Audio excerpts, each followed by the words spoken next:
معزز ناظرین، آج جس کہانی پر ہم بات کرنے والے ہیں وہ کہانی ہے سرحد کے اس پار محبت۔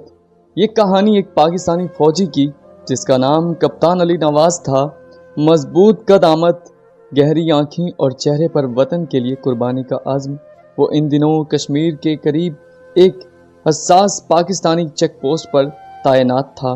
بارڈر کی دوسری طرف یعنی انڈیا کی سرحدی گاؤں میں عیشا نامی ایک خوبصورت اور سادہ سی لڑکی اپنے والدین کے ساتھ رہتی تھی۔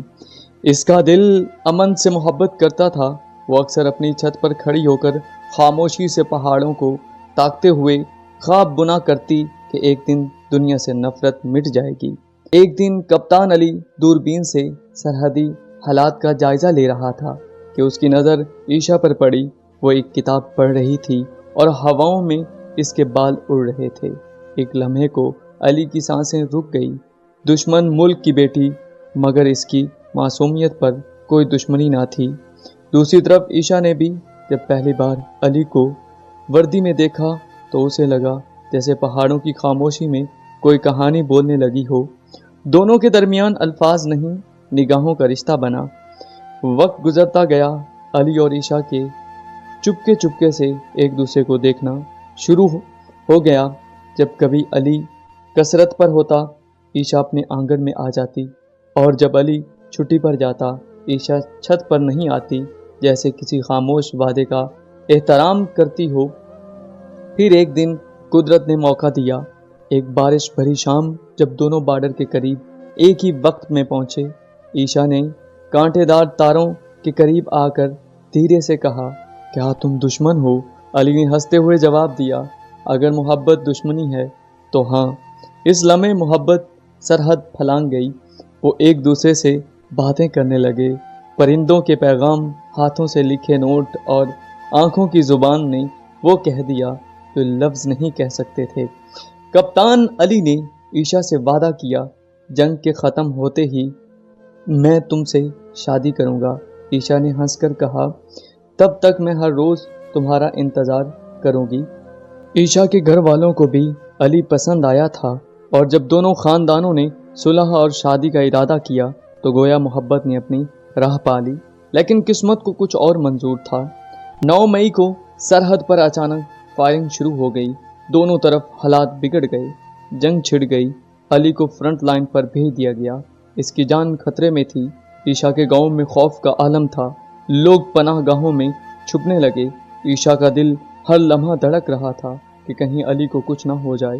اس دن رات کو عیشا کے والدین نے اسے سختی سے کہہ دیا، اب تمہاری شادی اس پاکستانی فوجی سے ممکن نہیں، ہم دشمن ملک سے رشتہ نہیں جوڑ سکتے۔ عیشا کا دل ٹوٹ گیا، وہ رات روتی رہی، دل میں بس ایک ہی سوال تھا، کیا محبت بھی جنگوں کا شکار ہو سکتی ہے؟ 10 مئی کی رات تھی، گاؤں میں خاموشی تھی، لیکن عیشا کے دل میں طوفان تھا۔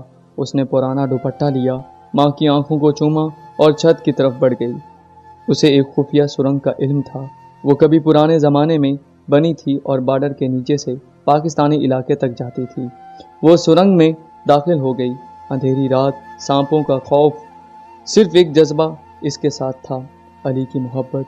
جب وہ سرنگ کے دوسرے سرے پر نکلی، صبح ہو رہی تھی، سامنے ایک پاکستانی چیک پوسٹ تھی، سپاہیوں نے بندوقیں تانی، رک جاؤ، تم کون ہو؟ عیشا نے کپ کپاتی ہوئی آواز میں کہا، میں علی نواز سے ملنے آئی ہوں، میں اس سے محبت کرتی ہوں۔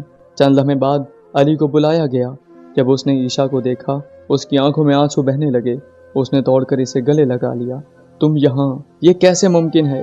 عیشا نے کہا، تم نے وعدہ کیا تھا نا کہ جنگ ختم ہونے پر شادی کروں گا، تو میں جنگ ختم کرنے آئی ہوں، محبت سے۔ اس دن علی نے اعلیٰ افسران سے بات کی، حالات حساس تھے، لیکن علی اور عیشا کی محبت ایک مثال بن گئی تھی۔ ان کے جذبے، ان کے خلوص، ان کی قربانیوں نے سب کو قائل کر دیا۔ پاکستانی حکومت نے خصوصی اجازت دی، فوجی روایات کے تحت دونوں کی شادی تقریب منعقد ہوئی۔ علی نے عیشا کے ہاتھ میں مہندی لگائی اور کہا، یہ سرحدیں صرف نقشوں پر ہیں، دلوں پر نہیں۔ یہ کہانی صرف علی اور عیشا کی نہیں، بلکہ ہر اس دل کی ہے جو نفرت کے بیج میں محبت اگاتا ہے، ہر اس روح کی ہے جو وطن سے وفا کرتا ہے مگر انسانیت سے بھی پیچھے نہیں ہٹتا۔ آج علی اور عیشا پاکستان میں ایک پرسکون گاؤں میں رہتے ہیں۔ ان کے بچے جب پوچھتے ہیں، امی ابو